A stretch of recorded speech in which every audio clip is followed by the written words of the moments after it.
મારે મારવું નથી મન વાળવું છે મારે મારવું નથી મન વાળવું છે સ્વાધ્યાયથી જીવન સજાવવું છે સ્વાધ્યાયથી જીવન સજાવવું છે મારે મારવું નથી મન વાળવું છે મારે મારવું નથી મન વાળવું છે મારે માધવ બનીને જગે મહાલવું છે મારે માનવ બનીને જગે મારવું છે નહીં દાનવ થઈ જગને દાજાડવું છે નહીં દાનવ થઈ જગને દજાડવું છે પ્રભુ પ્રીત કેરો ગીત મારે ગાવું છે પ્રભુ પ્રીત કેરું ગીત મારે ગાવું છે મારે મારવું નથી મન વાળવું છે મારે મારવું નથી મન વાળવું છે સુખ પુષ્પ થકી જીવન શણગારવું છે સુખ પુષ્પ થકી જીવન શણગારવું છે અને દુઃખના કંડકથી કંડારવું છે અને દુઃખના કંટકથી કંડારવું છે નિજનો ઘડવૈયો ઘડાવવો છે બની નિજનો ઘડવૈયો ઘડાવું છે મારે મારવું નથી મન વાળવું છે મારે મારવું નથી મન વાળવું છે સદા હસતા રહીને હસાવવું છે સદા હસતા રહીને હસાવવું છે વળી રડતા જીવનને રીઝાવવું છે વળી રડતા જીવનને રીઝાવવું છે ઘેર મીરા બનીને પસાવવું છે ઝેર મીરા બનીને પસાવવું છે મારે મારવું નથી મન વાળવું છે મારે મારવું નથી મન વાળવું છે શ્રુતિ ભક્તિ થી શક્તિ વિકસાવવી છે કૃતિ ભક્તિથી શક્તિ વિકસાવવી છે વળી કૃતિ ભક્તિને કંડારવી છે વળી કૃતિ ભક્તિને કંડારવી છે દક્ષ ભક્ત બની દ્વાર દ્વાર જાવું છે દક્ષ ભક્ત બની દ્વાર દ્વાર જાવું છે મારે મારવું નથી મન વાળવું છે મારે મારવું નથી મન વાળવું છે મારે ગીતા ગાયક ના થઈ જાવું છે મારે ગીતા ગાયક ના થઈ જાવું છે ગીત ગામડે ગામડે ગાવું છે ગીત ગામડે ગામડે ગાવું છે પાઠ જીવન ના ગોખતા જાવું છે પાઠ જીવન ના ગોખતા જાવું છે મારે મારવું નથી મન વાળવું છે મારે મારવું નથી મન વાળવું છે સ્વાધ્યાયથી જીવન સજાવવું છે સ્વાધ્યાયથી જીવન સજાવવું છે વાહ વાહ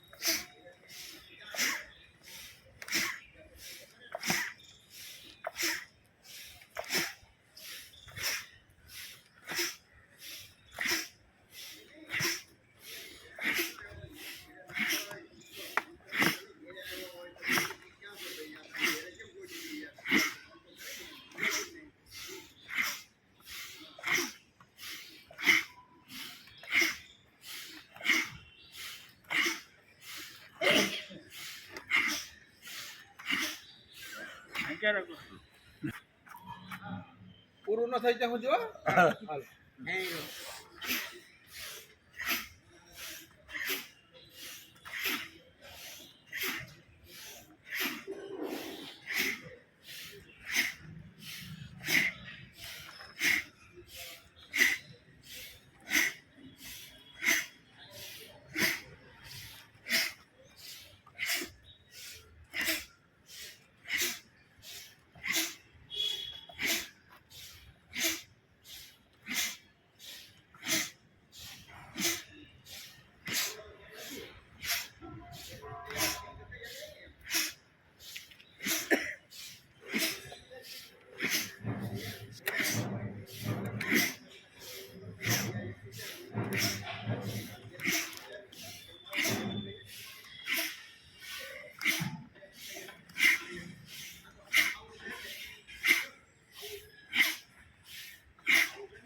गत संगस्य युक्तस्य गत संगस्य युक्तस्य गत संगस्य मुक्तस्य गत संगस्य मुक्तस्य गत संगस्य मुक्तस्य गत संगस्य मुक्तस्य ज्ञानावस्थितचेतस ज्ञानावस्थितचेतस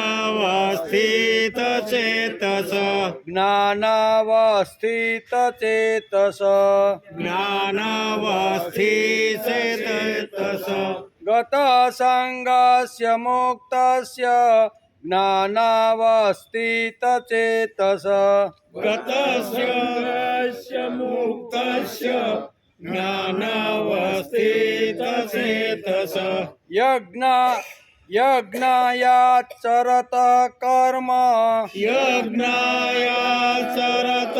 कर्म यज्ञायाचरत कर्म यज्ञायाचरत कर्म समग्रं प्रविलीयते समग्रं प्रविलीयते समग्रं प्रविलीयते समग्रं प्रविलीयते यज्ञायाचरत कर्म समग्रं प्रविलीयते यज्ञायाचरत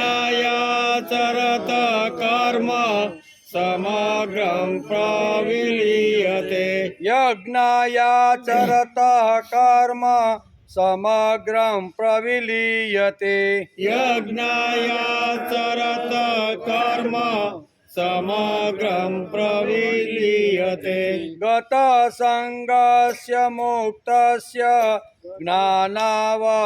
ज्ञानावस्थितचेतस यज्ञायाचरत कर्म समग्रं प्रविलीयते गतसंगस्य मुक्तस्य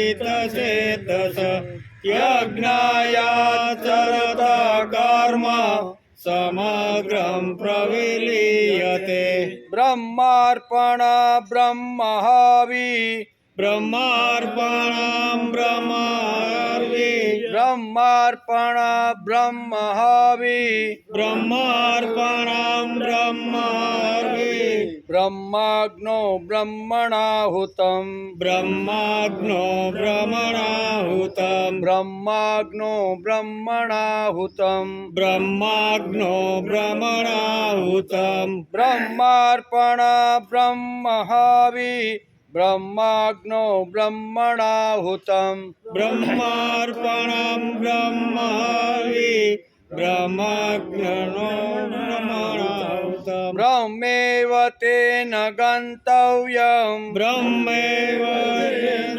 गन्तव्यं ब्रह्मेव तेन गन्तव्यं ब्रह्मेव तेन गन्तव्यं ब्रह्मकर्म समाधिना ब्रह्मकर्म समाधिना ब्रह्मकर्म समाधिना ब्रह्मकर्म समाधिना ब्रह्मेव तेन गन्तव्यं બ્રહ્મ કર્મ સમાધિના બ્રહ્મૈવ તેન ગંતવ્યમ બ્રહ્મ કર્મ સમાધિના બ્રહ્માર્પણ બ્રહ્મહાવે બ્રહ્માગ્નો બ્રહ્મણાહુતમ બ્રહ્મૈવ તેન ગંતવ્યમ બ્રહ્મ કર્મ સમાધિના બ્રહ્માર્પણમ બ્રહ્મહર્વે બ્રહ્માગ્નો બ્રહ્મણોતમ બ્રહ્મૈવ તેન ગંતવ્યમ બ્રહ્મ કર્મ સમાધિના. હવે બે સાથે ગત સંગસ્ય મુક્તસ્ય જ્ઞાનાવ્યસ્થિત ચેતસ યજ્ઞાચરત કર્મ સમગ્રમ પ્રવિલીયતે બ્રહ્માર્પણમ બ્રહ્મહર્વે બ્રહ્માગ્નો બ્રહ્મણાહુતમ બ્રહ્મૈવ તેન ગંતવ્યમ બ્રહ્મ કર્મ સમાધિના બ્રહ્મ કર્મ સમાધિના. હરિ ઓમ. દેવસુતં દેવં કંસચાણૂરમર્દનમ દેવકી પરમાનંદમ કૃષ્ણં વંદે જગદ્ગુરુ ગુરુર્બ્રહ્મા ગુરુર્વિષ્ણુ ગુરુર્દેવો મહેશ્વર ગુરુર સાક્ષાત પરબ્રહ્મ તસ્મૈ શ્રી ગુરુવે નમઃ. નારાયણં નમસ્કૃત્યં નરં ચૈવ નરોત્તમં દેવી સરસ્વતી વ્યાસં તતો જયમુદીરય તતો જયમુદીરય.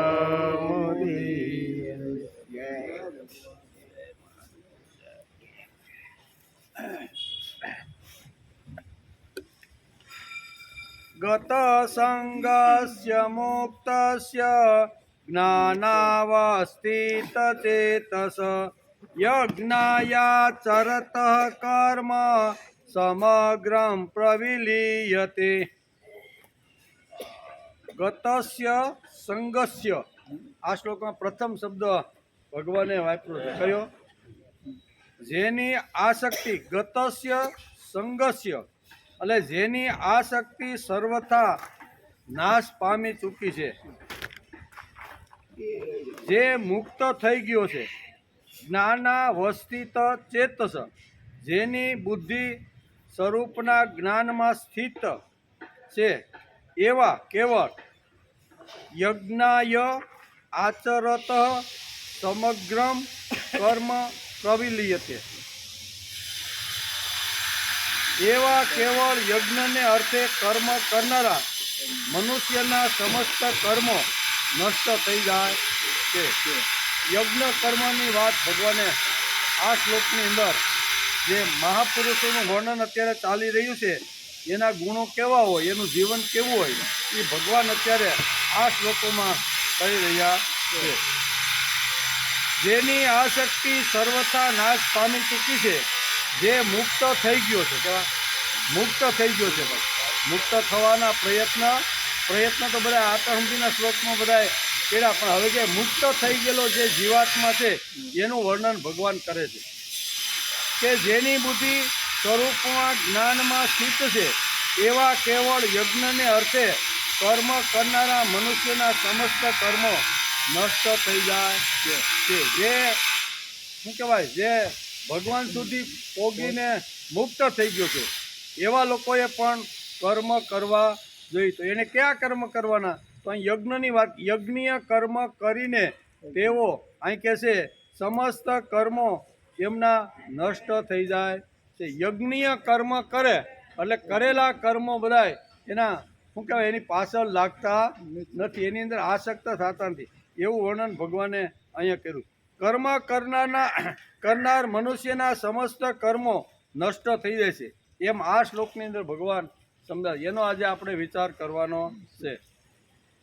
શ્રીમદ ભગવદ્ ગીતા ચિંતન શરૂ થયું એનો 230મો દિવસ. ગઈકાલે આપણે ચોથા અધ્યાયને નમસ્કાર કર્યા. એમાં 4 વાતો ભગવાને અહીંયા સમજાવી છે. કોના માટે સમજાવી છે? તો કે જે મુક્ત સંગ એટલે કે મુક્ત થઈ ગયો છે એવા લોકોનું વર્ણન ગઈકાલે આપણે સમજવાનો પ્રયત્ન કર્યો. અને એવા કોણ છે? તો કે ઈચ્છા વિના આપમેળે જેને મળે એવા જે સંતુષ્ટ લોકો છે એનું વર્ણન ભગવાને કર્યું. કેવા? આપમેળે, બરાબર. અને એમાં જે સંતુષ્ટ રહે અને અદેખાઈનો જેનામાં સર્વ રીતે અભાવ થઈ ગયો છે. અદ્વેષ્ટા એટલે કોઈની ઈર્ષા કરતો નથી એવો જેનો વ્યવહાર થઈ ગયો છે. દ્વંદ્વોથી રહિત તથા સિદ્ધિ અસિદ્ધિમાં સમશે એ કર્મ કરવા છતાં પણ કર્મોથી બંધાતો નથી. કર્મથી કોણ ન બંધાય? તો એની 3 વાતો ભગવાને આ શ્લોકમાં ગઈકાલે કરી. અને અત્યારે આપણે બધા નાના એવા કર્મ કરીએ તો મોટા ભાગે લગભગ કર્મથી બંધાઈ જતા હોય છે. આ એક કર્મથી કોણ ન બંધાય એનું સુંદર મજાનું વર્ણન ગઈકાલે આપણે સમજવાનો, આપણી બુદ્ધિ આપણી અક્કલ પ્રમાણે સમજવાનો પ્રયત્ન કર્યો. કારણ કે શ્રીમદ ભગવદ્ ગીતા એ ગુઢ શાસ્ત્ર છે. કેવું? બહુ ગુઢ શાસ્ત્ર છે. એને જો ઘૂંટીને વારંવાર જો આપણે સમજવાનો પ્રયત્ન કરીએ તો વળી થોડું ઘણું એનું તત્વજ્ઞાન આપણા ભેજામાં બેસે. આટલો ગુઢ અર્થ અને ભગવાને આવી રીતની ભાષાની અંદર વાત કોડવડ ભાષામાં આપણે કહીએ ને કે કોડવડ ભાષામાં ભગવાને આખી ગીતા કીધી છે. એને આપણે સમજવાનો કર્યો કે કર્મથી કોણ ન બંધાય? તો કે કર્મથી જે સિદ્ધિ અને અસિદ્ધિ બે મેળ્યા પછી સમ રહે.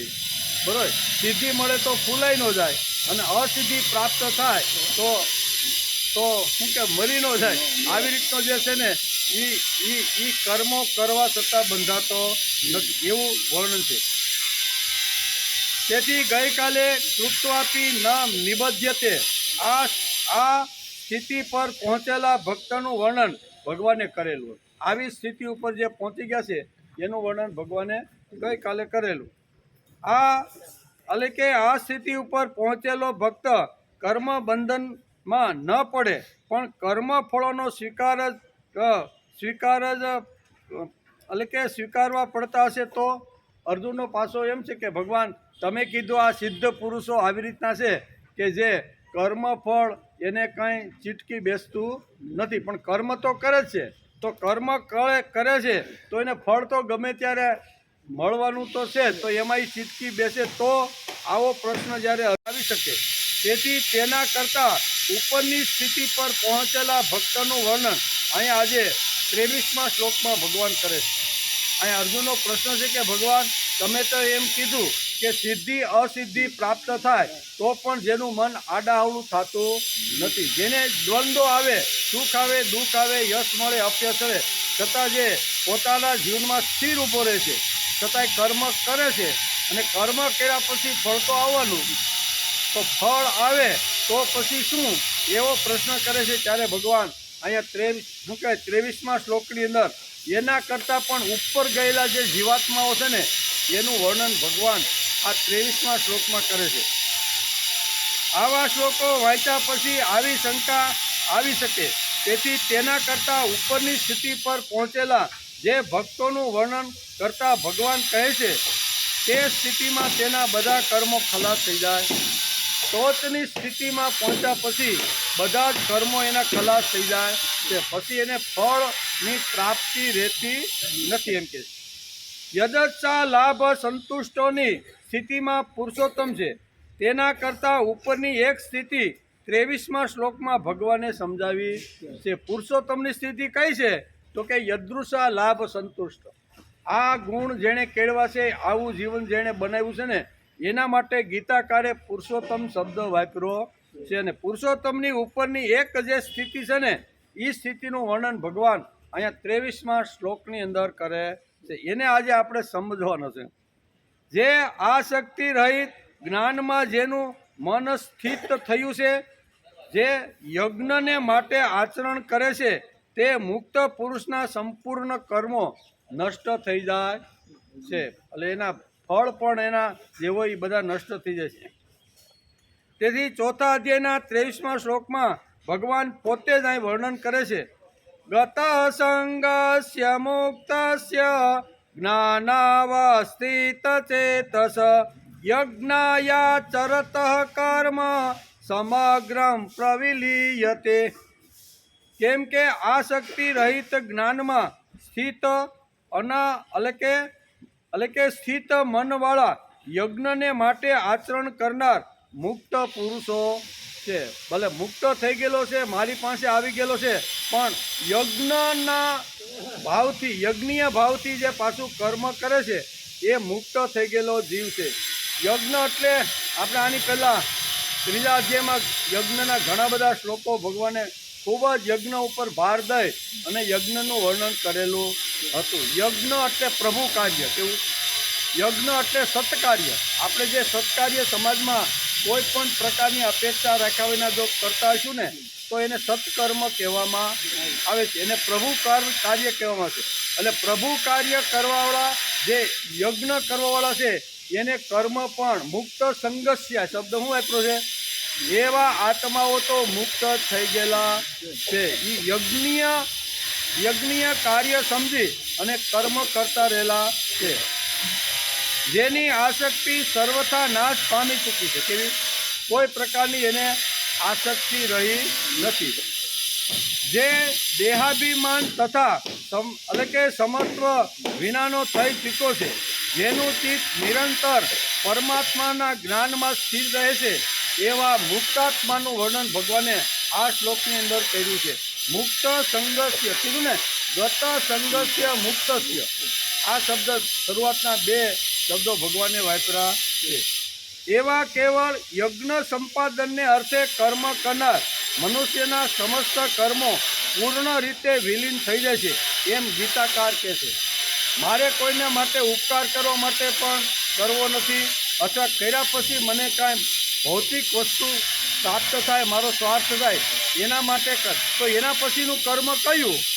આ 2 વસ્તુની જરૂર. મારે ભૌતિક સુખ મને એની પાસેથી મળે, અથવા મને મારા જ્યારે અગવડમાં આવે ત્યારે મને એ પાછો મદદગાર થાય, તેથી તેના ઉપર હું ઉપકાર કરું. એટલે ઉપકારની ભાવના પણ નથી અને સ્વાર્થની પણ ભાવના નથી. તો મારે કર્મ શા માટે કરવાનું ભાઈ? મારે કોઈ મને અગવડમાં આવું ને મને મદદ કરે એવી પણ મને બિલકુલ અપેક્ષા નથી. અને હું કર્મ કર્યા પછી એની પાસેથી મને કાંઈ મળે એવી પણ મારી અપેક્ષા. તો મારે કર્મ શા માટે કરવાનું? શાંતિથી પહોંચી વાળી ન દેવું. ત્યારે ભગવાન કે તારે બેસવાનો નથી. યજ્ઞીય એટલે એની અંદર કોઈ પ્રકારની કોઈ આસક્તિ ન હોય એવા જે કર્મો છે ને એને યજ્ઞીય કર્મો કહેવામાં આવે છે. જેને પ્રભુ કાર્ય કહેવામાં આવે છે, જેને સત્કર્મ કહેવામાં આવે છે. એટલે માણસની બધી આસક્તિ છૂટી ગયા પછી પણ માણસે પોતાનું કર્મ ચાલુ રાખવું જોઈએ. શા માટે?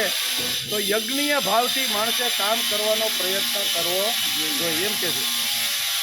એવા કેવળ યજ્ઞ સંપાદનને અર્થે કર્મ કરનાર મનુષ્યના સમસ્ત પૂર્ણ રીતે વિલીન થઈ જાય છે. આ માણસ જો કર્મ કરે અને એમાં કદાચ ક્યાંય આવી રીતના પાપનું એવું કરવાનું આવે તો એ એમાંથી મુક્ત થઈ જાય એને લાગતું નથી. કારણ કે યજ્ઞીય ભાવનાથી કામ કરતો રહેલો છે. એને કોઈ પરોપકારની કે કોઈ સ્વાર્થની ભાવનાથી કરતો નથી કે રિટર્ન આજ એનું કલ્યાણ કરું તો આવતીકાલે હું અગવડમાં આવું અને એ મારું કલ્યાણ કરે એવી પણ મારી ભાવના નથી. ભગવાને આવા લોકોનું વર્ણન આ શ્લોકમાં ગત સંગસ્ય મુક્તસ્ય.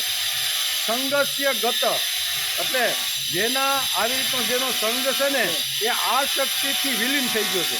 સંગ આસક્તિથી જે વિલીન થઈ ગયો છે એવા મહાપુરુષનું વર્ણન ભગવાન શ્રીમદ ભગવદ્ ગીતાના 4થા અધ્યાયના 23મા શ્લોકમાં કહે છે. આ તત્વજ્ઞાન ગાયેલું આ ભગવાને શું કર્યું છે? અત્યારે શ્રીમદ ભગવદ્ ગીતા શા માટે નામ પડ્યું? તો કે ભગવાનના મુખમાંથી ગવાયેલી આ વાત છે. તેથી આ તત્વજ્ઞાન ગાયેલું હોવાથી તેને ગીતા કહેવામાં આવે છે. ભગવાને કાંઈ ચર્ચા કરીને કાંઈ એનો ગાયું છે. શ્લોકોના શ્લોકો અહીંયા આપણા શાસ્ત્રકારો કહે છે કે 1.5-2 કલાકની અંદર જે કાંઈ કુરુક્ષેત્રના મેદાનમાં અર્જુનને આપવાનું હતું ને એ ગાયને સમજાવી દીધું, એનું કાંઈ વિવરણ કર્યું, એક પછી એક શ્લોક બોલતા ગયા, જેની અને એમ કરીને ફટોફટ 1.5-2 કલાકની અંદર આખી શ્રીમદ ભગવદ્ ગીતા કુરુક્ષેત્રના મેદાનમાં ભગવાને ગાઈ નાખી.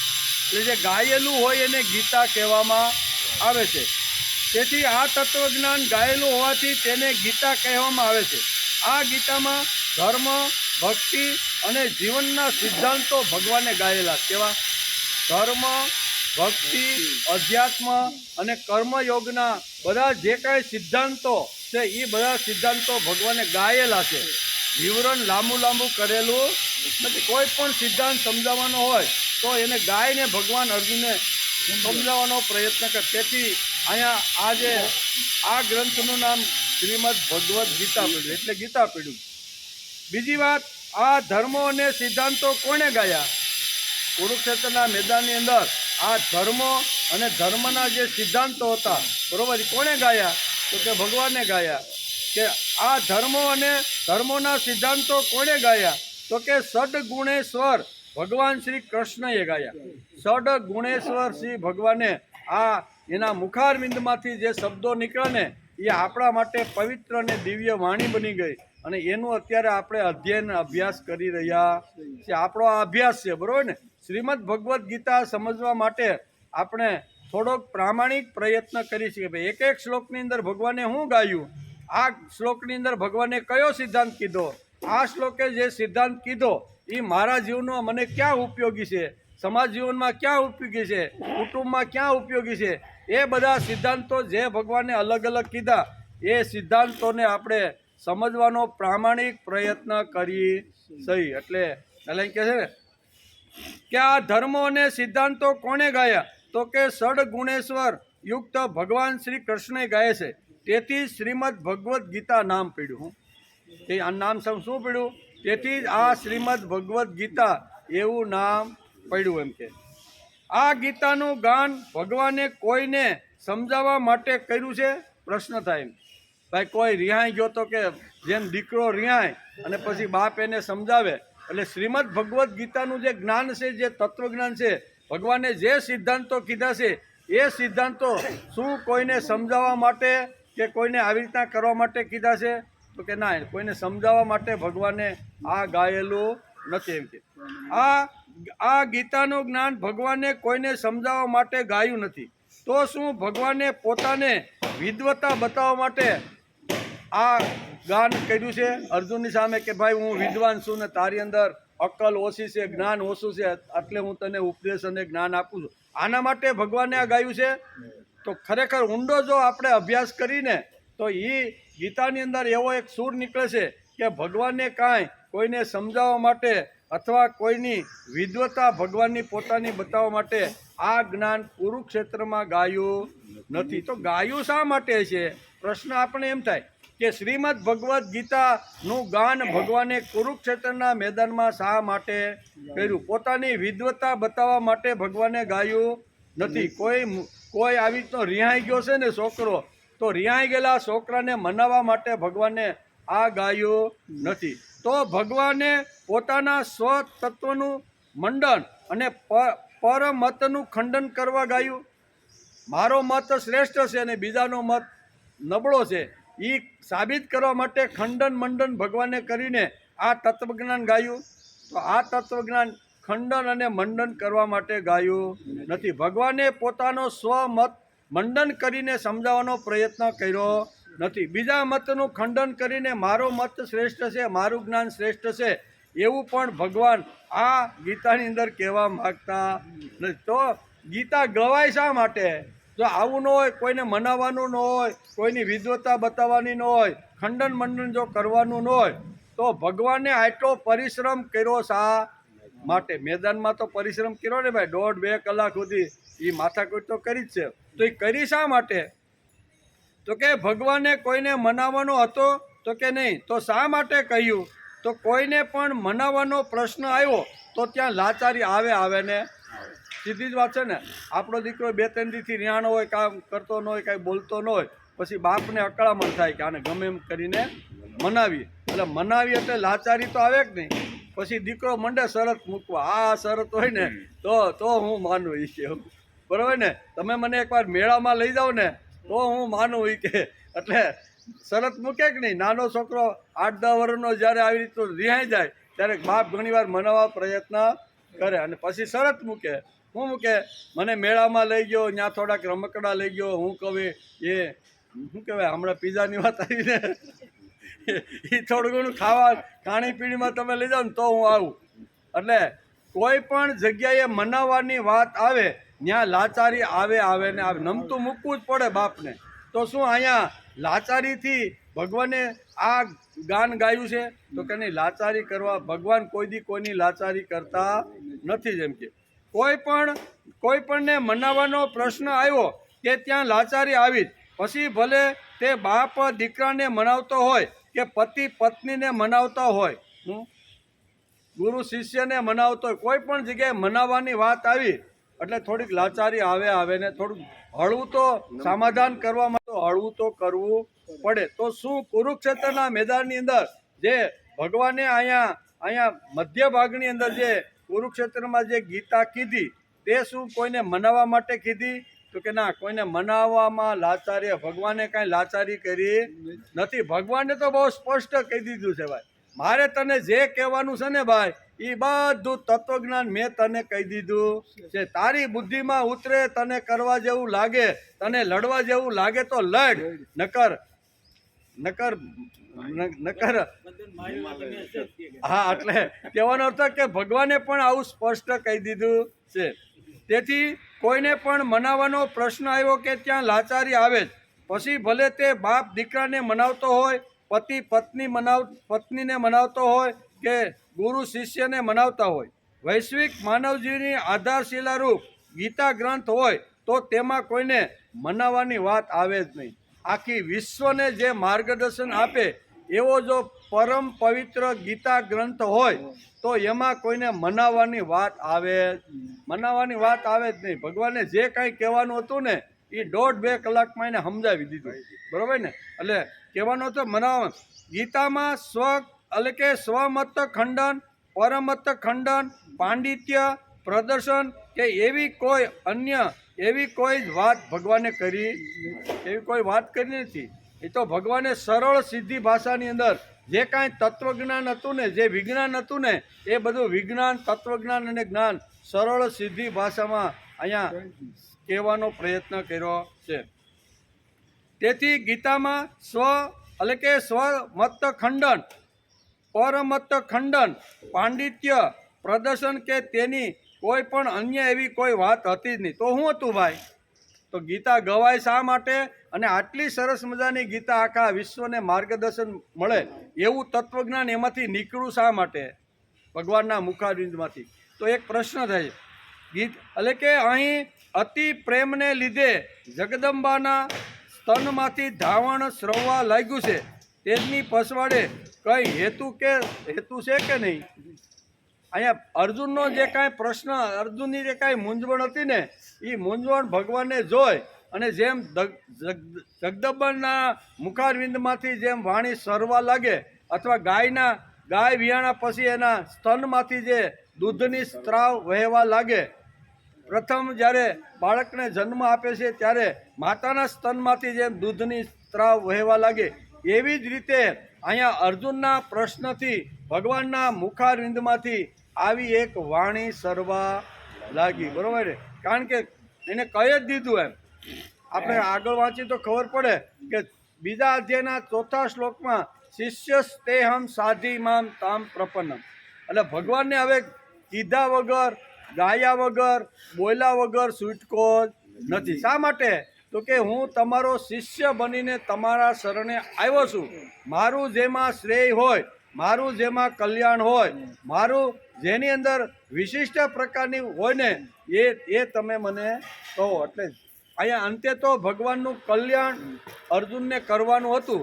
તેથી ભગવાનના મુખારવિંદમાંથી આ વાણી સરવા લાગી. જેમ બાળક જન્મે અને માતાના સ્તનમાંથી જેમ દૂધ સ્રવવા લાગે, ગાયના વાસરડાનો જન્મ થાય અને ગાયના આંચળમાંથી જેમ દૂધ સ્રવવા લાગે, એમ શિષ્યત્વ સ્વીકાર્યા પછી ભગવાનના મુખારવિંદમાંથી 11મા શ્લોકથી બીજા અધ્યાયના 11મા શ્લોકમાંથી ભગવાને તત્વજ્ઞાનની જે વાણી છે ને એ વહેડાવવાની શરૂઆત કરી.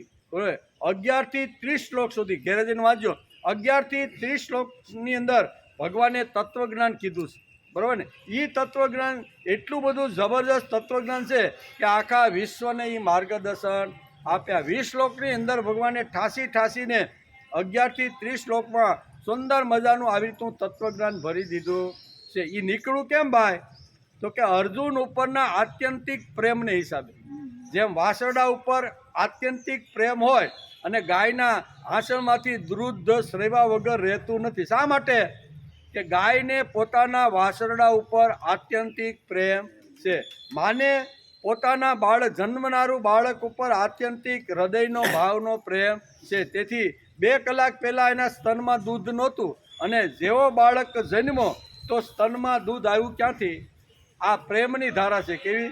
તો અહીંયા અર્જુન એકદમ આવી રીતે શિષ્યત્વ, હું તમારો શિષ્ય બનીને તમારા શરણે આવ્યો છું, મારું કલ્યાણ જેમાં હોય, મારું શ્રેય જેમાં હોય ને એ વાત મને કહો. યુદ્ધ કરવાથી મારું કલ્યાણ છે કે ન લડવાથી મારું કલ્યાણ છે? બરાબર, લડું તો મારું કલ્યાણ છે કે ન લડું તો મારું કલ્યાણ છે? એ હવે મારી બુદ્ધિ દિગ્મૂઢ બની ગઈ છે. હું મારી બુદ્ધિથી કાંઈ વિચારી શકતો.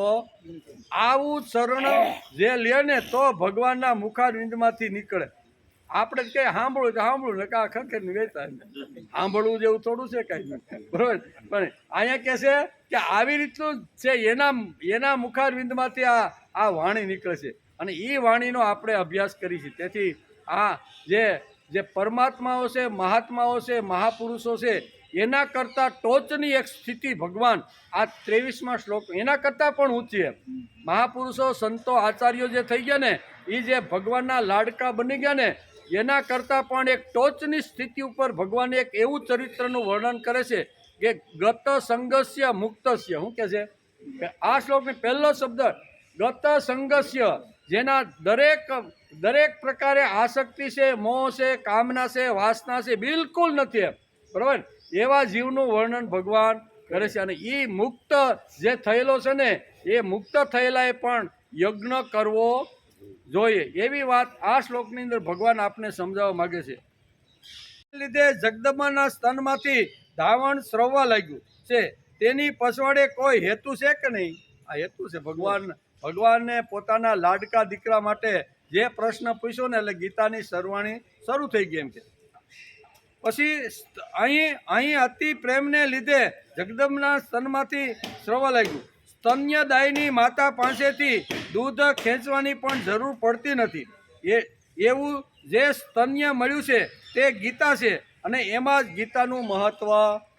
આ સ્તન્ય ધારા જેમ હોય અને એનાથી જેમ એટલે કે બાનું સ્તનપાન કરીને બાળક દૂધ ખેંચે અને એ દૂધથી એને પુષ્ટિ મળે છે, એમ જ શ્રી ભગવાનના મુખારવિંદમાંથી જે શબ્દો નીકળ્યા છે વાણી, એના દ્વારા અહીંયા અર્જુનની પુષ્ટિ કરવા માટે ભગવાન એક વાત એને સમજાવતા જાય છે. એમ સમજતા આજે આપણે 4થા અધ્યાયના 23મા શ્લોક સુધી પહોંચી ગયા.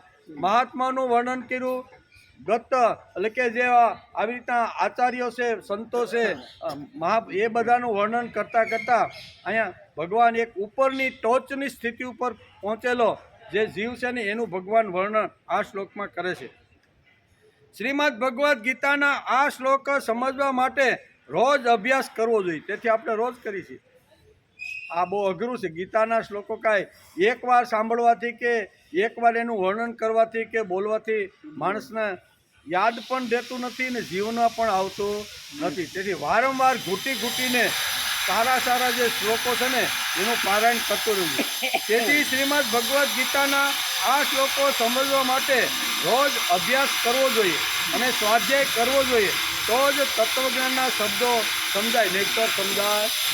એકવાર વાંચવાથી, એકવાર બોલવાથી આવા તત્વજ્ઞાનના ગુઢ શબ્દો માણસને સમજાતા નથી. તેથી વારંવાર ઘૂંટીને એકની વાત જો ઠાંસીને જો બેસાડવામાં આવે ને તો 1-2 જન્મારામાં કદાચ ફિટ થવું હોય તો થાય. આજે આના જન્મારામાં કાંઈ ફિટ થાય એવું નથી. ભલે આજે આપણે સાંભળતા હશું તો કંઈ કરેલું કોઈ દી નિષ્ફળ જતું નથી. ભગવાન પોતે જ કહે છે કોઈ પણ શુભ કર્મ કરનારો જે માણસ છે ને એ જ્યારે શુભ કર્મ કરતો કરતો જ્યારે મૃત્યુ પામે છે ને ત્યારે એ કરેલું કર્મ એનું નિષ્ફળ જતું નથી. એમ ભગવાન આગળ કહેવાના છે. કહેવાનો અર્થ કે આ બધું શા માટે? તો ભગવાન કે યજ્ઞીય ભાવનાથી કદાચ તું મારા ખોળામાં મારો લાડકો દીકરો અને હવે તારે આ સૃષ્ટિમાં ફરીથી પાછો તારે જન્મ લેવાની જરૂર નથી, પણ છતાંય અહીંયા ભગવાન કહે છે યજ્ઞીય ભાવનાથી માણસે કર્મ કરવું જોઈએ. યજ્ઞીય ભાવના એટલે જે આપણે ઘણીવાર કહીએ ને કે જે સત્કર્મ છે, સારું કર્મ છે, ભગવત કાર્ય છે ને એના માટે માણસે ઘસાવાનો પ્રયત્ન કરવો. કોઈ વિત્તથી ઘસાય, કોઈ બુદ્ધિથી ઘસાય, કોઈ શરીરથી ઘસાય, કોઈ મનથી ઘસાય, કોઈ પણ રીતે માણસ આ ઘસાય અને યજ્ઞીય કામ કરી શકે છે. યજ્ઞ એટલે ફક્ત સ્વાહા સ્વાહા નહીં. હું યજ્ઞ એટલે પ્રભુને ગમતું કાર્ય, પ્રભુનું કાર્ય, સત્કાર્ય, એને અહીંયા યજ્ઞ કહેવામાં આવે. તો યજ્ઞીય કાર્યમાં તો માણસ ગમે રીતે ઘસાઈને પવિત્ર બની જાય. કોઈ મનથી ઘસાય, કોઈ શરીરથી ઘસાય, કોઈ બુદ્ધિથી ઘસાય, કોઈ વિત્તથી ઘસાય. કે ભાઈ આપણી પાસે આ ચારમાંથી એકેય વસ્તુ નથી, ભગવાને મને અઢળક સંપત્તિ આપી છે ને થોડુંક વિત્ત સારા કાર્યમાં વાપરવું. એટલે આ યજ્ઞીય કાર્યની અંદર જેની નિષ્ઠા મજબૂત થઈ છે ને એવા લોકોનું વર્ણન ભગવાન આ ગત સંગસ્ય મુક્ત છે. એ મુક્ત થઈ ગયેલો જે આ જીવ છે ને એ મુક્ત થયેલા જીવનું વર્ણન ભગવાન આ ચોથા અધ્યાયના 23મા શ્લોકમાં કરે છે. તેથી ગત સંગસ્ય મુક્તસ્ય પહેલો શબ્દ છે કેવો? ગત સંગસ્ય મુક્તસ્ય, જેની આસક્તિ સર્વથા નાશ પામી ચૂકી. કોઈ પણ પ્રકારની આસક્તિ નહીં, કોઈ પ્રકારનો મોહ નહીં, કોઈ પ્રકારની આવી ભૌતિક પદાર્થ ઉપર વાસના કે કામના, આવા જીવનું વર્ણન ભગવાને આ શ્લોકની અંદર કરેલું છે. એના માટે ગત સંગસ્ય મુક્તસ્ય આવો શબ્દ ભગવાને પોતાના મુખારવિંદવાથી પોતાના લાડકા દીકરા અર્જુનને કહ્યો છે. એમ કે ગત સંગસ્ય મુક્તસ્ય, જેની આસક્તિ સર્વથા નાશ પામી ચૂકી છે. આ સ્થિતિ એટલે કે આ સિદ્ધાંત સમજવા માટે આપણે રોજ અહીંયા સ્વાધ્યાયનો અભ્યાસ કરીએ છીએ. સ્વાધ્યાય એટલે કોઈ સંપ્રદાય નથી, નવો ધર્મ નથી, નવો વાડો નથી. સજ્જન લોકો, સારા લોકો, સાત્વિક લોકો એક જગ્યાએ બેસી અને કોઈ સારા ગ્રંથનો અભ્યાસ કરે એને આપણા શાસ્ત્રકારોએ સ્વાધ્યાય શબ્દ વાપર્યો છે. કોઈ બીજી જગ્યાએ ગામ ગપાટા ન મારતા એક સારો સજ્જન પવિત્ર દિવ્ય આવો એક સમૂહ હોય, બરોબર ને? એ બધો સમૂહ ભેગો થઈને વિચાર કરે કે આપણે શાસ્ત્રનો ઊંડો અભ્યાસ કરવાનો છે. અને ઊંડો અભ્યાસ કરવા માટે કોઈ પણ પ્રકારની અપેક્ષા રાખ્યા વગર રોજ બેસે, રોજ શાસ્ત્રનો અભ્યાસ કરે. એના માટે શાસ્ત્રકારોએ સ્વાધ્યાય શબ્દ વાપર્યો છે. આમાં કાંઈ સ્વાધ્યાય એટલે એમ થાય કે ના આ તો સ્વાધ્યાય એટલે સ્વાધ્યાય એટલે કાંઈ નવો શબ્દ છે જ નહીં. મહાભારત ખોલીએ, રામાયણ ખોલીએ, ગીતા ખોલીએ, ઉપનિષદો ખોલીએ, અનેક જગ્યાએ સ્વાધ્યાયનો ઉલ્લેખ કરવામાં, ઘણી જગ્યાએ આપણે આમાંય પણ ઘણી જગ્યાએ ઉલ્લેખ અહીંયા સ્વાધ્યાયનો કર્યો છે. ઉપનિષદમાં પણ કરેલો છે, વેદોની અંદર પણ આ બધું સ્વાધ્યાય પ્રવચનાભ્યામ ન પ્રમદિત્યો આમ કરીને વેદોએ પણ એની ગર્જના કરી છે. એટલે સ્વાધ્યાય શબ્દ કોઈ નવો નથી. ઘણીવાર ગણીને આ તો કે સ્વાધ્યાય ઓલી ક્યાં વસ્તુ, આટલા બધા સંપ્રદાય ધર્મ હતા એમાં ઓલી તમારો નવો સ્વાધ્યાય ક્યાંથી આવ્યો? આજે નહીં, અમે જ્યારે 45 વર્ષ પહેલાં ગામડામાં જતા ને અને જ્યારે સ્વાધ્યાયની વાત અને આવા મહાપુરુષો સંતોની વાત જ્યારે લઈને એકાદ સંતની તુલસીદાસ છે કે ત્યારે કે આ તમે નવું આ નિંદક ક્યાંથી લાવ્યા આમ કહેતા એમ. કારણ કે ત્યારે સ્વાધ્યાયનો ફેલાવો અથવા સ્વાધ્યાયની વાત બહુ ઓછી જગ્યાએ આવી રીતની પડી ગઈ કે સ્વાધ્યાય સંપ્રદાય નથી, સ્વાધ્યાય નવો ધર્મ નથી, સ્વાધ્યાય કોઈ આંદોલન નથી, સ્વાધ્યાય કોઈ ચળવળ નથી. સ્વાધ્યાય તો એ જીવન વિકાસ માટે કરવાની એક પ્રવૃત્તિ છે. આ પ્રવૃત્તિને આપણા લોકોએ સ્વાધ્યાય શબ્દ વાપર્યો છે. એટલે આપણે અહીં જે બેસી છીએ ને એ સ્વાધ્યાય એટલે અભ્યાસ કરવા માટે બેસી છીએ. અભ્યાસ તો લાંબા સમય સુધી હાલે, એક દિવસમાં કાંઈ પૂરો થાય ને. કથા વાર્તા હોય તો 7 દિવસમાં પૂરી થઈ જાય. સત્સંગ હોય તો એકાદ દિવસમાં પૂરો. હોલમાં ક્યાંય ગીતાનું પ્રવચન હોય ને કોઈ મહારાજ આવવાના હોય તો 1-8 કલાક કરીને પૂરું થઈ જાય. પણ આપણો તો આ રોજ નો થયો ક્યાં? રોજનું થયું ને, રોજે આપણે 9 વાગે આવી 11 વાગ્યા સુધી બેસી થોડી ઘણી વાતો આમ તેમ કરી થોડું ઘણું ભજન કીર્તન કરીએ અને પછી આપણો સ્વાધ્યાયની શરૂઆત થાય છે. એટલે રોજનું થયું એમ. એટલે રોજે માણસે સ્વાધ્યાય કરવો જોઈએ. સ્વાધ્યાય એટલે સત્શાસ્ત્રનો અભ્યાસ. કેવા જે આપણા શાસ્ત્રો થઈ ગયા, રામાયણ છે, ગીતા છે, મહાભારત છે, ઉપનિષદો છે, બરાબર, ભાગવત પુરાણ છે, ગીતા છે, આ બધા આપણા શાસ્ત્રો છે. એ શાસ્ત્રોનો અભ્યાસ કરવા માટે રોજ માણસે 1-2 કલાક માણસે સમય કાઢીને અભ્યાસ કરવો જોઈએ. તેથી આપણે બધા અહીંયા સમય કાઢીને અભ્યાસ કરવા માટે બેઠા. આમાં કોઈ માણસ નવરો નથી. અને નવરો માણસ હોય ને એ કોઈની ભક્તિ ન કરી શકે. જોઈ લેજો તમે, ધર્મનું કામ હોય, અધ્યાત્મ, નવરા તો હંમેશા નખો જ વાળે. પણ નવરાના ઇતિહાસમાં કોઈ જગ્યાએ નામ છે એવા સાંભળ્યા છે? આ ભાઈ નવરો હતો, બીડીને છૂટ્યા પેલે 40 વર્ષ સુધી બાકડે બેઠો અને મરી ગયો, હવે ઇતિહાસના પાનામાં અમર થઈ ગયો. આવું ક્યાં આવ્યું? ઇતિહાસના પાનામાં અમર એવા લોકો થતા નથી. પણ જેણે સંપૂર્ણ પોતાનું જીવન, ભલે હવે મારા કુટુંબને જરૂર નથી, મારા પરિવારને જરૂર નથી, ધંધાને જરૂર નથી, નોકરીને જરૂર નથી, હવે સંપૂર્ણ હું મુક્ત થઈ ગયો છું. કેવું? એટલે મુક્ત છે શબ્દ વાપર્યો છે. આ શ્લોકની અંદર શું વાપર્યો છે? મુક્ત છે. સર્વેથી સર્વ રીતે હું મુક્ત થઈ ગયેલો જીવ છું. હવે મારે જ્યાં જવાનું છે ને સંપૂર્ણ મારે તૈયારી કરવાની છે. હવે દીકરાઓ પણ સારા છે, સજ્જન છે, એ પણ કહેતા નથી કે બાપા તમે થોડુંક કમાઈને લાવો તો સારું, કે નથી કહેતા. તમે હવે તમારે જવાનું છે એવી તૈયારી તમે કરો. એટલે હવે જો આપણે સમજીને ન કરીએ તો ગુનો કાંઈ આપણા છોકરાનો નથી કે પુત્ર વધુનો નથી. ગુનો કોનો છે? આપણો પોતાનો છે. આપણી પોતાની આ બધી વાતો છે. તેથી માણસે રોજ સ્વાધ્યાય કરવો જોઈએ, રોજ ભગવાનનું ચિંતન કરવું જોઈએ, રોજ ભગવાનના ગુણગાન ગાવા જોઈએ. તેથી તો આપણે 2 ભાવગીત ગાઈને ભગવાનના ગુણગાન ગાઈ કે નહીં, ગીતાના શ્લોકો ગાઈને શાસ્ત્રનો ઊંડો અભ્યાસ કરી કે નહીં. આ બધું આવે છે એ કંઈ સામાન્ય નથી. ત્રિકાળ સંધ્યાનું પારાયણ કરી, સ્તોત્રનું પારાયણ કરી, ભગવાનને યાદ કરી, બરોબર ને, ભજે વ્રજે કામ, આ બધું ને, આ આપણું મન પવિત્ર થાય, મન શુદ્ધ થાય ને, અને સાંભળતા પહેલાં થોડાક આવી રીતની વાતાવરણ જો તૈયાર થાય ને, તેથી આપણે આ બધું શરૂઆતમાં અડધો-પોણો કલાક કરતા રહેલા છીએ. અને આ સુંદર મજાનો વૃક્ષ, અને જૂના કાળમાં તો એમ કે છે, આપણે શાસ્ત્ર ખોલી તો ખબર પડે કે જે સંસ્કૃતિઓ ખીલી છે ને, જે સંસ્કૃતિઓ પાંગડી છે ને, અને જે સંસ્કૃતિઓ મોટી થઈ છે ને, એ બધા વૃક્ષના ઝાડ નીચે જ થઈ છે. કાંઈ બંગલામાં કોઈ ઋષિમુનિએ કાંઈ વિદ્યાર્થીઓને કાંઈ શિક્ષણ આપ્યું એવું ક્યાં સાંભળ્યું? પછી વિશ્વામિત્ર હોય કે વશિષ્ઠ હોય કે કોઈ પણ જે ઋષિઓ જે વિદ્યાર્થીઓને જે મોટા મોટા તપોવનો લઈને બેઠા ક્યાં હતા? બધા ઝાડની નીચે 15-15, 20-20 છોકરાનું ગ્રુપ બનાવે અને એની અંદર પછી આવી રીતના લોકો અને એના માધ્યમથી એને સમજાવવાનો પ્રયત્ન કરે. એટલે આપણે બહુ ભાગ્યશાળી છીએ કે આપણે 4 દિવાલની વચ્ચે સિમેન્ટનું જંગલમાં ન રહેતા આપણે પ્રકૃતિના જંગલમાં અત્યારે અભ્યાસ કરી રહ્યા. આ પ્રકૃતિનો ખોળો છે, માનો ખોળો છે, અને માના ખોળામાં બેસીને જેટલું ચિંતન કરી, જેટલું મનન કરી, જેટલો વિચાર કરીને એટલું આપણું જીવન ધીમે ધીમે ઉર્ધ્વ ગતિ એટલે વિકસિત થતું જાય છે. કારણ કે આ ગુણો બધાય આવે, વૃક્ષોના જે કાંઈ ગુણો છે ને એ ગુણો અંદર આપણે હાલે. ગીતાનો કોઈ હોલ બનાવ્યો હોય, ખુરશી મૂક્યું હોય, ટેબલ મૂક્યું હોય, એ તો 1 કલાક ગીતા સાંભળીને પછી છૂટતા સિમેન્ટના જંગલમાંથી. આ તો પ્રકૃતિનો ખોળો.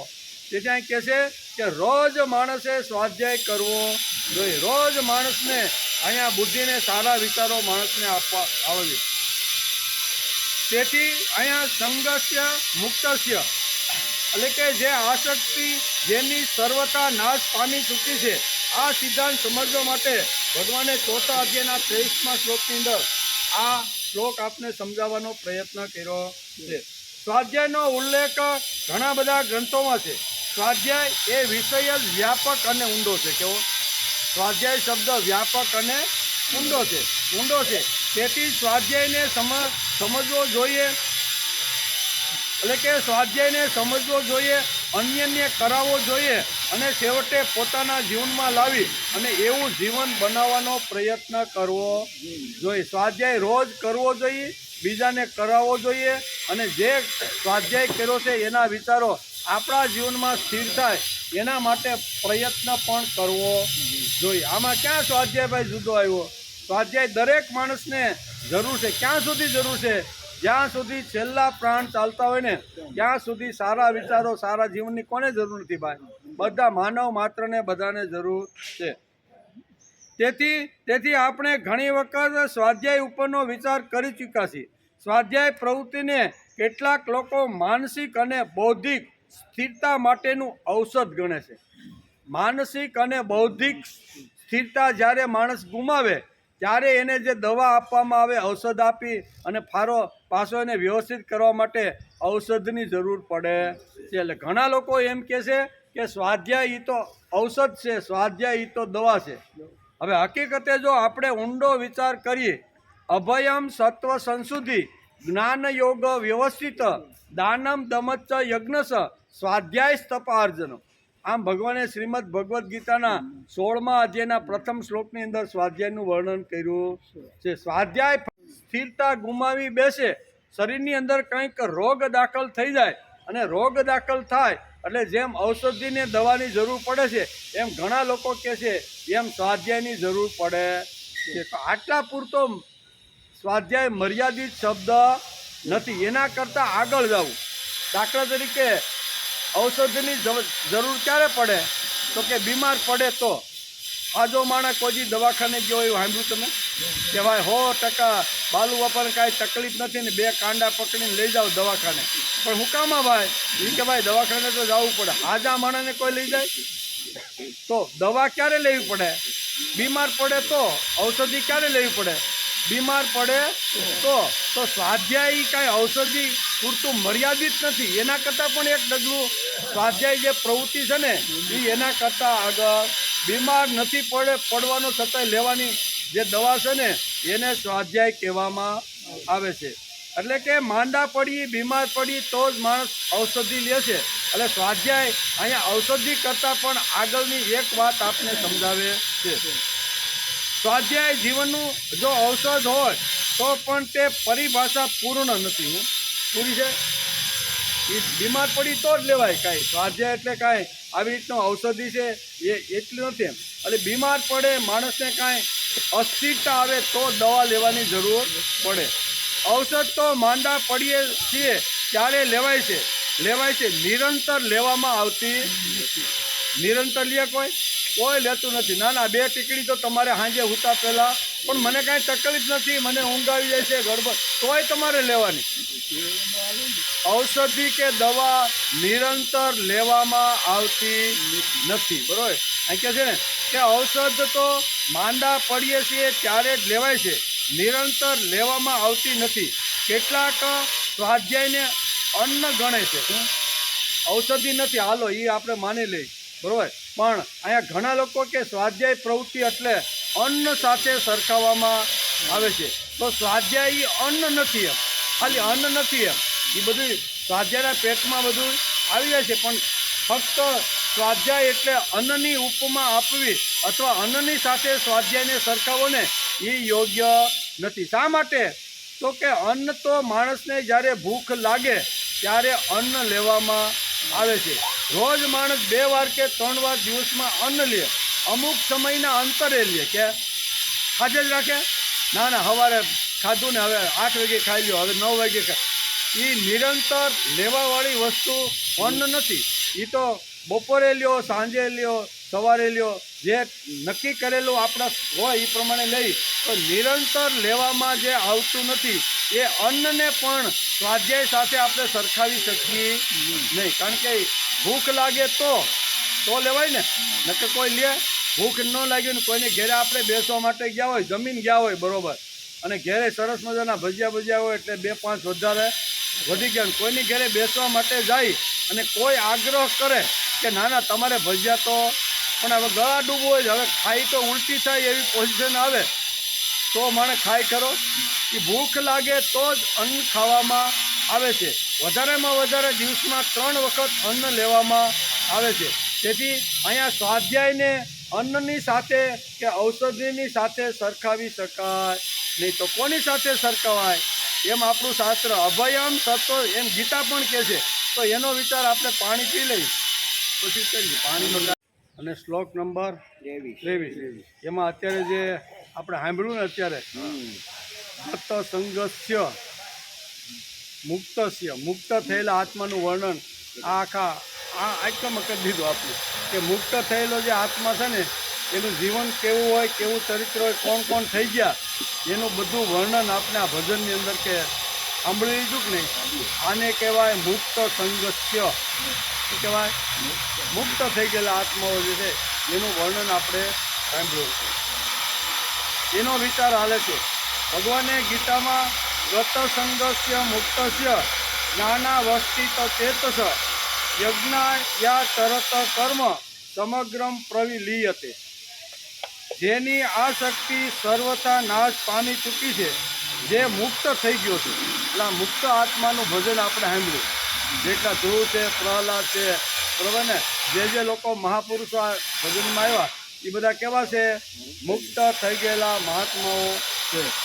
બીજી વાત, જેની બુદ્ધિ સ્વરૂપના જ્ઞાનમાં સ્થિત છે એવા કેવળ યજ્ઞને અર્થે કર્મ કરનાર મનુષ્યના સમસ્ત કર્મો નષ્ટ થઈ જાય છે. એમ ભગવાન અહીંયા યજ્ઞીય ભાવના અને યજ્ઞીય અર્થ સમજાવતા આ વાત આપણે સમજાવે છે. એમાં એક આપણે સ્વાધ્યાયનો એક વિચાર આવ્યો. સત્કાર્ય યજ્ઞ એટલે સત્કાર્ય, યજ્ઞ એટલે પ્રભુ કાર્ય, યજ્ઞ એટલે નિષ્કામ કર્મયોગ. ઘણા બધા અર્થો આપણે એના કાઢી શકીએ છીએ. અને એમાં એક અર્થ અહીંયા સ્વાધ્યાયની વાત થોડીક આપણે કરી. તો સ્વાધ્યાય એટલે શું છે? તો કે સ્વાધ્યાય એટલે ઔષધ નથી, સ્વાધ્યાય એટલે ખાલી અન્ન નથી. તો સ્વાધ્યાય શું છે? તો ઘણા લોકો સ્વાધ્યાયને અલગ અલગ રીતે સમજે છે. અન્ન જેમ દરરોજ લઈએ છીએ તેમ સ્વાધ્યાય નિયમિત રીતે દરરોજ કરવો જોઈએ. એ ઉપમા પણ કદાચ પૂર્ણ ન હોય. અન્નની ઉપમા પર્યાપ્ત નથી, કારણ કે અન્ન દિવસમાં 2-3 વાર લેવાય છે, અમુક સમયના અંતરે લેવાય છે. તો શું સ્વાધ્યાય એ શું છે? તો આ અન્ન નથી, ઔષધ નથી, આ બધું નથી તો શું છે સ્વાધ્યાય? તો શું એ પાણી છે, જલ છે? તો કે ના, જલ નથી. જલ તો જ્યારે તરસ લાગે ને માણસને ત્યારે જ માણસ પીવે છે, અથવા ખોરાકમાં રાંધવાનું હોય ત્યારે જ એનો ઉપયોગ કરે છે. તો સ્વાધ્યાય છે ઓક્સિજન. કેવું? ઓક્સિજન વગર હાલે? એ કોરોનામાં મને તમને બધાને અનુભવ થઈ ગયો કે નહીં? પ્રાણવાયુ વગર માણસ જીવી શકતો એક ક્ષણ પણ જો પ્રાણવાયુ માણસને ન મળે તો માણસ જીવી શકે નહીં. એટલે આ બધાની સાથે ઘણા લોકો ઘણી રીતે સ્વાધ્યાયને સરખાવવાનો પ્રયત્ન કરે છે. ઘણા લોકો કે ઔષધ છે સ્વાધ્યાય એટલે, ઘણા લોકો કે જલ છે, ઘણા લોકો કે અન્ન છે કે ઔષધિ છે. આમ અલગ અલગ રીતે સ્વાધ્યાયને સરખાવવાનો પ્રયત્ન કરે છે. પણ શાસ્ત્રકારો આપણે ઊંડો અભ્યાસ કરીએ તો સ્વાધ્યાયને શાસ્ત્રકારોએ કોની સાથે સરખાવ્યા છે? તો કે પ્રાણવાયુ સાથે સરખાવ્યા. કોના? ઓક્સિજન આપણે લઈને આપણે અત્યારે આ વડલો અને જે પીપળો છે ને એમાંથી 24 કલાક પીપળો આપણે ઓક્સિજન આપે છે અને ફ્રી પાસમાં આપે છે. આપણે કાંઈ લે છે? કોઈ પણ માણસ બીમાર પડે અને બાપાને જો હોસ્પિટલમાં લઈ જાય અને બાપા જો ગંભીર સ્થિતિમાં આવી જાય તો ડૉક્ટર સીધા જ કહે છે કે ભાઈ આને ઓક્સિજનના બાટલાની જરૂર છે. પડે કે ન પડે? અને આપણે ઘણીવાર અનુભવ કરીને પણ ઘણા લોકો અહીં બેઠા છે, બરાબર ને? તો ઓક્સિજનની જરૂર પડે. 24 કલાક ઓક્સિજનની ક્ષણે ક્ષણે માણસને આવી રીતની જરૂર પડે છે. તેથી સ્વાધ્યાયને ઔષધિ સાથે અથવા અન્ન સાથે, પાણી સાથે કે જલ સાથે ન સરખાવતા આપણા શાસ્ત્રકારો ખૂબ જ બુદ્ધિમાન અને બહુ આવી રીતના જ્ઞાની હતા. તેણે આ સ્વાધ્યાય શબ્દને કોની સાથે સરખાવ્યો? ઓક્સિજન સાથે અને પ્રાણવાયુ સાથે. શા માટે? પ્રાણવાયુ વગર માણસ એક પણ મિનિટ રહી શકતો નથી. અખતરો કરવો હોય તો કરો, મોઢું નાક બંધ કરી દો અને પ્રાણવાયુ અંદર ન જાય એવું કરો તો પછી અહીંથી સીધા ક્યાં લઈ જવા પડે? અશ્વની કુમાર. એટલે ઓક્સિજન વગર હાલે ન હાલે. એટલે એ બાપાને કદાચ બાટલો ચડાવવો પડ્યો હોય અને 24 કલાક બાટલા ઉપર ઓક્સિજન રાખવા પડ્યા હોય અને પછી રજા પડે અને પછી બિલ આવે ને તો ડૉક્ટરને કે સાહેબ આટલું બધું બિલ કેમ? એમ કે તો કે આ ઓક્સિજનનો બાટલો ચડાવ્યો ને આપણે હવે એક ઓક્સિજનનો બાટલો ચડાવે તો ઘણી બધી કિંમત હોસ્પિટલમાં માણસે ચૂકવી પડે છે. તો 24 કલાક પીપળો ઓક્સિજન આપે. કેટલા? રાત્રે આવો તો પણ આ એક વૃક્ષ એવું છે, તુલસી અને અહીં પીપળો, એ બે વનસ્પતિ એવી છે કે માણસને 24 કલાક રાત હોય કે દિવસ હોય એને ઓક્સિજન ભરપૂર પેટે એ સમાજને આપતો રહેલો છે. બાકી બધા જે વૃક્ષો છે ને એ રાત્રે છે ને એ રાત્રે ઓક્સિજન આપતા નથી. તેથી આપણા પૂર્વજોએ કીધું કે વૃક્ષની નીચે રાતે હોવાનું નહીં. આપણા વડવાઓ કહેતા ને એ શા માટે કહેતા? તો કે એમાંથી જે છે ને કાર્બન ડાયોક્સાઇડ રાત્રે ફેંકે. શું કરે? આપણે જે ઓક્સિજન એની પાસેથી દિવસે જે લીધો હોય ને એ એને સંગ્રહ કર્યો, પછી એમાંથી રૂપાંતર કરીને કાર્બન ડાયોક્સાઇડ પાછો આપણને, એટલે કાર્બન ડાયોક્સાઇડ છે એ માણસને નુકસાન કરે, માણસને મૃત્યુ સુધી પહોંચાડી દે એવો એ વાયુ છે. તેથી આપણા પૂર્વજોએ કીધું કે રાત્રે કોઈ દિવસ વૃક્ષની નીચે હોવું નહીં, પણ આ પીપળા નીચે હોવાની છૂટ આપી દીધી. શા માટે? 24 કલાક રાત અને દિવસ ધોધ વરસાવે છે, બરોબર ને? કદાચ સંભળાતું ન હોય, સમજાતું ન હોય, હાલી હકાતું ન હોય તો પણ અહીંયા બેહીને આગ્રહ રાખવાનો શા માટે છે? ભલે અમે સાંભળી શકતા નથી, બોલી શકતા નથી, સમજી શકતા નથી, પણ આ મળે કે નહીં? આ ઘેરે મળે? ઘેરે મળવાનો નથી. એટલે અહીં માણસે ઓક્સિજન પૂરતું પણ આવવાનો પ્રયત્ન કરવો કે મને ઓક્સિજનની જરૂર છે. તેથી સ્વાધ્યાયને બીજા કોઈની સાથે ન સરખાવતા આપણા શાસ્ત્રકારોએ એને ઓક્સિજનને પ્રાણવાયુ સાથે સરખાવ્યા. તેથી સ્વાધ્યાય તો છે ઓક્સિજન, પ્રાણવાયુ. આમાં સ્વાધ્યાયની સમગ્રતા, સ્વાધ્યાયની વ્યાપકતા સ્પષ્ટ આપને જણાય આવે છે. જન્માંતરની સાથે શરૂ કરેલો શ્વાસ, પ્રાણવાયુ આપણે જન્માને ત્યારથી ભગવાને આપણા નાકની પાસે મૂકી દો. જન્મતાની સાથે આપણને જે મળેલો પ્રાણવાયુ છે, આપણને જે મળેલો ઓક્સિજન છે, જન્માંતરની સાથે ભગવાને આપેલો જે પ્રાણવાયુ છે ને તે આજીવન પર્યંત મરણની છેલ્લી ઘડી સુધી અતૂટ આપણી સાથે રહેશે. અને એ જે આપણી સાથે રહેવાનું બંધ કરે ને ત્યારે શમશાનમાં ક્યાં જવાનું? અશ્વની કુમાર. પ્રાણવાયુ જ્યાં સુધી માણસ લે ત્યાં સુધી જેનું જીવન ચાલે છે. એકવાર માણસને પ્રાણવાયુ મળતો બંધ થઈ જાય એટલે માણસનું અસ્યુતમ કેસ્યુતમ. આટલો પ્રાણવાયુનું આટલું મહત્ત્વ છે. અને એટલું જ મહત્ત્વ માણસે જીવનની અંદર સ્વાધ્યાયનો રાખવું જોઈએ. સ્વાધ્યાય કોઈ સંપ્રદાય નથી, સ્વાધ્યાય કોઈ નવો ધર્મ નથી, નવું કોઈ આંદોલન નથી કે નવો કોઈ આવી રીતે કંઈ નથી. સ્વાધ્યાય છે ઓક્સિજન. 24 કલાક સદવિચારો, સારા વિચારોની માણસને જરૂર પડે કે નહીં? જેમ ઓક્સિજનની જરૂર પડે એમ સદવિચારની જરૂર માણસને પડવી જોઈએ. તેથી જન્માંતરની સાથે શરૂ કરેલો શ્વાસોશ્વાસ આજીવન પર્યંત મરણની છેલ્લી ઘડી સુધી અતૂટ રહે છે. ઊંઘતા હોઈએ, જાગતા હોઈએ, ખાતા હોઈએ, પીતા હોઈએ, કોઈ પણ ક્રિયા આપણી જો ચાલુ હોય ને તો એની સાથે ઓક્સિજન વળતો રહેલો. ઓક્સિજન વગર આપણું વિજ્ઞાન પણ એમ કહે છે કે ઓક્સિજન વગર માણસ એક ક્ષણ પણ જીવી શકતો નથી. જાગૃતિમાં હોય, ઊંઘમાં હોય, ખાતા હોય, પીતા હોય, બોલતા હોય, ચાલતા હોય કે કંઈ પણ ક્રિયા કરતા હોય તો 24 કલાક ઓક્સિજન આપણી જોડે છે. તેથી જ આ બધી ક્રિયા થાય છે. ઓક્સિજન જો ઘટી જાય ને તો સીધા ક્યાં? હોસ્પિટલમાં લઈ જવા પડે કે ભાઈ આને ઓક્સિજન થોડો, એટલે આપણે જાય ને દવાખાને તે ઓલી દટ્ટી ચડાવે આંગળી, અને આપણે ડૉક્ટર શું છે એ કે તમારો ઓક્સિજન કેટલો છે નહીં જોવું છે. ઓક્સિજનનું કેટલું મહત્ત્વ છે ને એ આપણું શાસ્ત્ર સમજાવે છે. તેથી સ્વાધ્યાયને કોઈ બધામાં અધુરાશ આવે. ઔષધિ જો ગણતા હોય તો પણ એમાં અધુરાશ આવે, અન્ન ગણતા હોય તો પણ કારણ કે એ તો સમયના અંતરે લેવું પડે. બીમાર પડીએ ત્યારે લેવું પડે, તરસ લાગે ત્યારે લેવું પડે. પણ આ શ્વાસોશ્વાસ અથવા ઓક્સિજન તો એ કેવા છે? 24 કલાક દિવસ અને આપણી સાથે. તેથી પ્રાણી માત્રનો એટલે કે ક્ષણ માત્રનો એનો અભાવ માનવને ગુંગળાવી મારે કેવું. ક્ષણ માત્ર જો અભાવ રહી ગયો હોય ઓક્સિજન તો માણસ કેવો? ગુંગળાઈ જાય. માણસને ગુંગળાવી મૂકે છે. કોરોનામાં આ બધું આપણે અનુભવ્યું કે નહીં? કોરોનામાં ઘણું બધું આપણે અનુભવ કર્યો છે.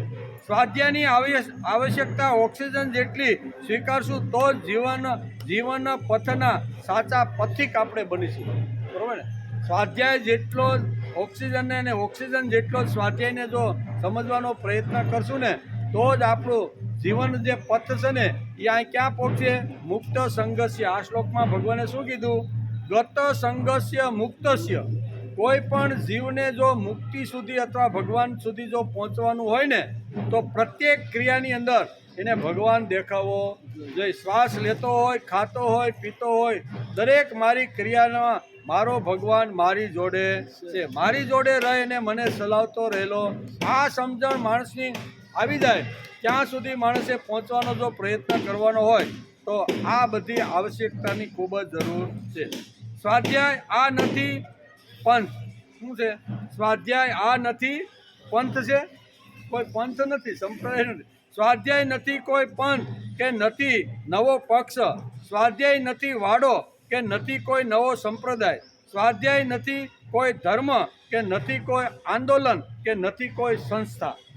સંસ્થાય નથી, આંદોલનય નથી, સંપ્રદાય નથી, તો છે હું? આપણે ઘણી વાર થાય કે સ્વાધ્યાય માનો તો સ્વાધ્યાય એ દેવી સંપત્તિનો એક ગુણ છે. કેવો? દેવી સંપત્તિના ઘણા બધા ગુણોનું વર્ણન આગળ આવવાનું છે. 16મા અધ્યાયમાં તો અહીંયા પ્રથમ 1, 2 ને 3 શ્લોક ઘેરે જઈને વાંચ્યો. પહેલો, બીજો અને ત્રીજો 3 શ્લોકની અંદર 26 ગુણોનું વર્ણન ભગવાને કરી દીધું. કેટલું? દેવી સંપત્તિના ગુણો કેવા હોય? દેવી માણસ કેવો હોય? ગત સંઘર્ષ જે પ્રભુ સુધી જે પહોંચી ગયો છે એ માણસ કેવો હોય? તો એના ગુણોનું વર્ણન ભગવાને 3 શ્લોકમાં કરી દીધું. અને એમાં એક ગુણ મૂકી દીધો, સ્વાધ્યાય. એટલે સ્વાધ્યાય શું થયું? સ્વાધ્યાય કોઈ સંપ્રદાય નથી, સ્વાધ્યાય કોઈ નવું આંદોલન નથી, સ્વાધ્યાય કોઈ નવો પંથ નથી કે નવો રસ્તો નથી. સ્વાધ્યાય છે એ દેવી સંપત્તિનો એક ગુણ છે. એટલે અહીંયા ઘણીવાર દેવી સંપત્તિના ગુણ ઉપર કોઈ મહાપુરુષ એના ઉપર ભાર મૂકે તો પછી લોકો કહે કે આ તો પાંડુરંગ શાસ્ત્રીનો સ્વાધ્યાય છે. ઘણીવાર કહે કે નહીં? ઘણીવાર આપણે સમાજમાં આવું બધું સાંભળવા મળતું છે. શા માટે? તો કે આ મહાપુરુષે દેવી સંપત્તિના ઘણા બધા ગુણો છે, એ ગુણોમાંથી એક ગુણ ઉપાડ્યો અને એના ઉપર એને જોર દીધું. કેવું? જોર દીધું એટલે એના નામે લોકો બોલવા લાગ્યા. જેમ ગાંધીજીની અહિંસક ક્રાંતિ થઈ ને ભાઈ, હિંસા વગર પણ આપણે અહીંયા આવા અંગ્રેજોને આપણા ભારતમાંથી કાઢી મૂકવા, તો અહિંસા શબ્દ આવ્યો ને આપણે ગણે કે અહિંસા તો કે ગાંધીજીની આપણે ફટના, પણ ગાંધીજી એ અહિંસાનો એક ગુણ જે ગીતામાં હજારો વર્ષ પહેલાં ભગવાને જે ગીતામાં અહિંસાનો જે ગુણ મૂકેલો છે ને એ ગુણ ગાંધીજીએ એક ઉપાડ્યો. એક ગુણ ઉપાડી અને આખા ભારતને હવે આઝાદી અપાવવાનું કામ કર્યું. તેથી અહિંસા કોની? તો આપણે કહેવા માંડ્યા ગાંધીજીની. હકીકતે એ આવ્યો ક્યાંથી ગુણ? તો કે ગીતામાંથી. એમ સ્વાધ્યાય કોનો? તો કે પાંડુરંગનો. પણ આવ્યો ક્યાંથી? તો કે ગીતામાંથી. ભગવાન કે આ મારું કાંઈ નથી, મેં તો એ ગુણ મને સારો લાગ્યો એટલે સમાજની સામે મૂકવાનો પ્રયત્ન કર્યો. આમાં મેં નવું કાંઈ કર્યું નથી. એ મૂંઝાઈ ગયો તો, થાકી ગયો તો, બેસીને કંટાળી ગયો તો ને એટલે મેં એને વિસ્તૃત રીતે સમાજમાં મૂકવાનો પ્રયત્ન કર્યો. એને કહેવાય સ્વાધ્યાય. એટલે સ્વાધ્યાય કોઈ સંપ્રદાય નથી, સ્વાધ્યાય કોઈ નવો ધર્મ નથી, સ્વાધ્યાય કોઈ નવું આંદોલન નથી, સ્વાધ્યાય કોઈ સંસ્થા નથી. સ્વાધ્યાય છે એક જીવન જીવવાનો તેજસ્વી અને દિવ્ય ભગવાને ગીતામાં કીધેલો ગુણ. આ ગુણને જો આત્મસાત કરીને માણસ જો જીવવાનો પ્રયત્ન કરે ને તો એ ગત સંઘર્ષ. ત્યાં સુધી ગીતાના અહીંયા 4થા અધ્યાયના 23મા શ્લોકમાં ભગવાને જે કીધું કે એક શું કહેવાય મહાપુરુષ કરતાં પણ એક સ્થિતિ જેની આગળ છે ને એવા લોકો મારી પાસે જે આવ્યા છે ને એના અહીંયા ગત સંઘર્ષ. એટલે એવા લોકોના સંઘની અંદર માણસે જીવવાનો પ્રયત્ન કરવો જોઈએ. તેથી કે છે સ્વાધ્યાય આ પ્રવૃત્તિ છે. કેવું?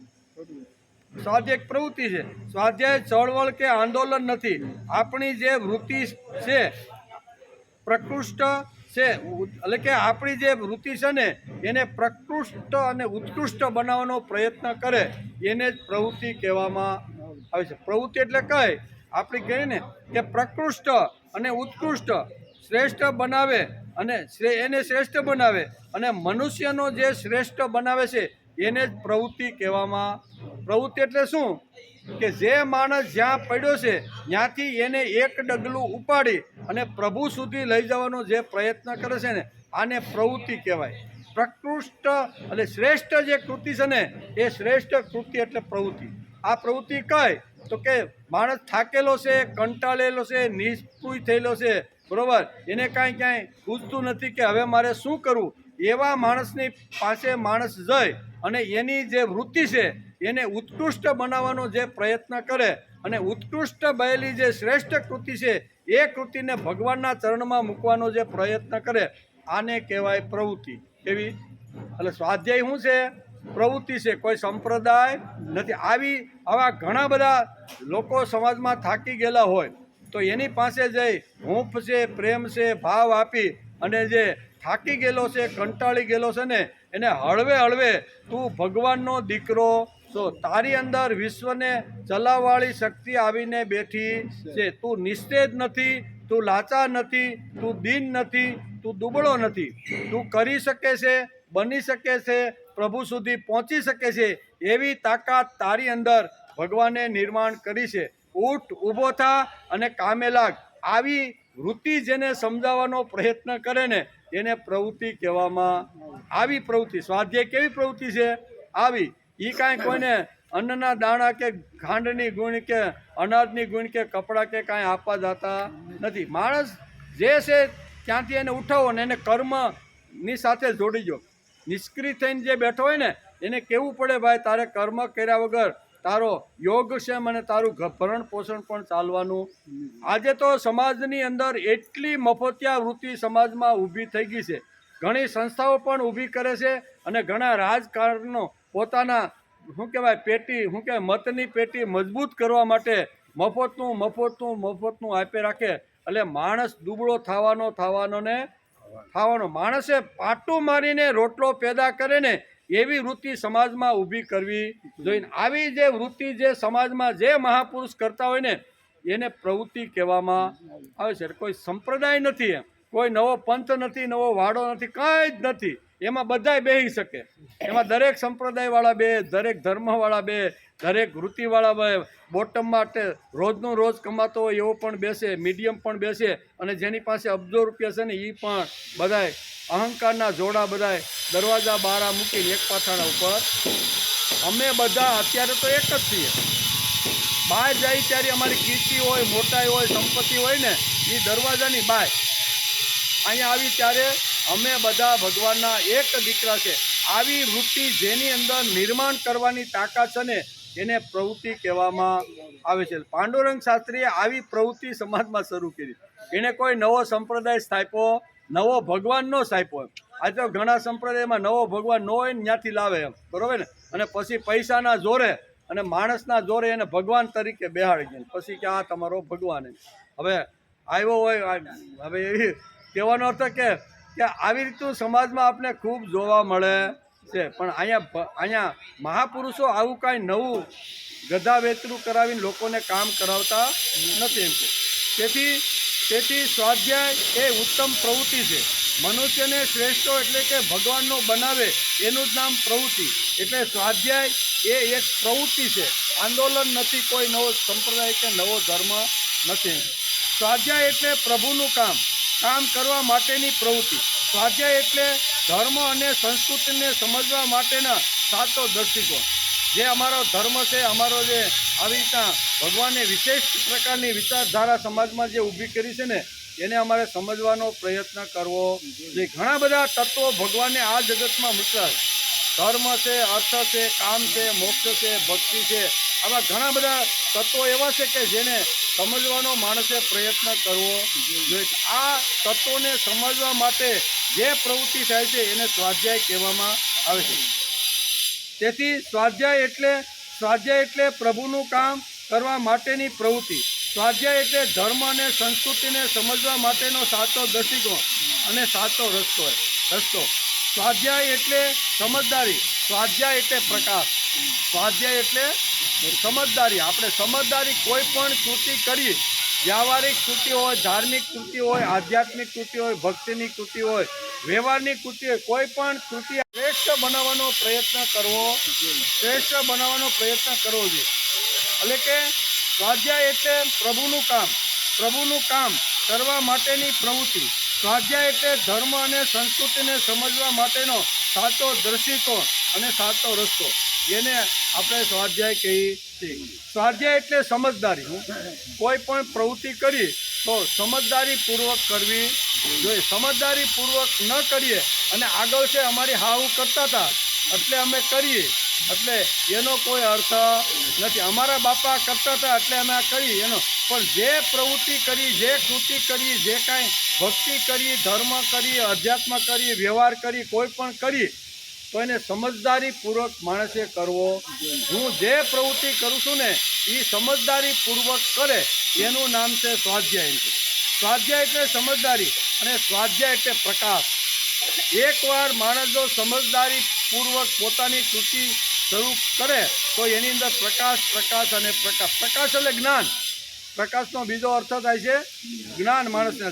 સ્વાધ્યાય એટલે પ્રકાશ, સ્વાધ્યાય એટલે સમજદારી, સ્વાધ્યાય એટલે હવા, સ્વાધ્યાય એટલે આદર્શ નિષ્ઠા, સ્વાધ્યાય એટલે જીવન નિષ્ઠા અને સ્વાધ્યાય એટલે કર્તવ્ય પરાયણ. એટલે કર્તવ્ય પરાયણ કરવા માટે તો ભગવાને અહીંયા બીજા અધ્યાયથી માથાકૂટ અર્જુનની સામે શરૂ કરીને જે હેઠા હથિયાર જેમણે મૂકી દીધા છે અને હવે મારે મારું કર્તવ્ય બજાવવાનું નથી, મારે લડવું નથી. આ લડવાની ના પાડવા વાળો પાછલી બેઠક ઉપર જે બેસી ગયો છે, હથિયાર જેણે ફેંકી દીધા છે એને પાછા કર્મ પ્રવૃત્ત કરવાનો ભગવાન પ્રયત્ન કરે છે. એનું જ નામ છે સ્વાધ્યાય. મારે હવે કાંઈ કરવાની જરૂર નથી. હવે મેં બધું એમ નહીં, માણસના છેલ્લા શ્વાસ સુધી માણસનો કર્મયોગ માણસનો ચાલુ રહેવો જોઈએ. માણસના હાથ પગ હાલે જ્યાં સુધી બધું શરીર હાલે ને ત્યાં સુધી માણસે કર્મ કરવું જોઈએ. એમ શ્રીમદ ભગવદ્ ગીતા આપણે સમજાવે. કર્મના પ્રકાર બદલતા રહેવાના, કામ બદલવાનું, બરાબર ને. શરૂઆતના જે કામ હોય એના કરતાં આપણે જ્યારે ગૃહસ્થી થાય ત્યારે જુદું કામ હોય. એ ગૃહસ્થી થયું ને છોકરાને બધી બાજી હોપી દીધી, વાનપ્રસ્થાશ્રમમાં આવ્યા ત્યારે કામ આપણું જુદું હોય. વાનપ્રસ્થાશ્રમ આપણો પૂરો થઈ ગયો, 75 વર્ષમાં સંન્યાસ ધારણ કરી લીધો તો એ કામ આપણું પ્રવૃત્તિ છોડવાની નથી, પ્રવૃત્તિને સતત કરતી રહેવાની છે. એમ શ્રીમદ ભગવદ્ ગીતા કહે છે. સ્વાધ્યાય એટલે પ્રભુ પ્રેમ, સ્વાધ્યાય એટલે સ્વનો અભ્યાસ કરવો, સ્વાધ્યાય એટલે શરીરમાં રહેલું જે ચૈતન્ય તત્વ છે તેને અટકેલો જે અહમ અને જે ઈચ્છા છે ને એને સુવાળો કરીને ભગવાનના ચરણમાં મૂકવો. આપણો જે અહમ છે ને એ અહમને કેવો કરવાનો? સુવાળો કરી નાખવાનો, બરાબર. અહીં સુવાળો ક્યારે થાય? તો કે હું ભગવાનનો છું. આ જો સમજણ માણસને આવી જાય, હું કોનો છું? હું ભગવાનનો છું. આ જો માણસને પાકી સમજણ આવી જાય ને તો માણસનો અહમ સુવાળો થાય. અને સુવાળો અહમ જો ભગવાનને આપણે આપીને તો એ ભગવાન બરોબર ખાઈ જાય, બરોબર. જેમ આપણે પીપળાના પાટિયામાં શ્રાવણ ભાદરોમાં ફરતા હોય, હાથમાં લાકડી હોય અને થોડીક ભૂખ લાગી હોય ચારે છેડે અને પછી કૂણી કાકડી આપણે જોવા મળે ને તો શું કરીએ? આપણે ખાટાને કૂણી કાકડીને જેમ આપણે ખાઈ જાય ને એમ ભગવાન આપણો સુવાળો થયેલો અહમ ખાઈ જાય. પછી આપણે કેવા ગત સંગસ્ય મુક્ત છે, આ શ્લોકમાં ભગવાને કીધું. પછી ભાઈ તું મુક્ત જ, તો ભગવાને ખાઈ નાખ્યો એટલે મુક્ત. એમ એટલે કહેવાનો અર્થ કે સ્વાધ્યાય આપણે અહીંયા સુધી લઈ જવાનો પ્રયત્ન કરે છે. તું હલકો નથી, તું નાનો નથી, તું ન કરી શકે એવી પણ તારી અંદર શક્તિ, તું બધું જ કરી શકે છે. આમ કરી અને માણસને ઊભો કરવાનો પ્રયત્ન ગીતા કરે છે. તેથી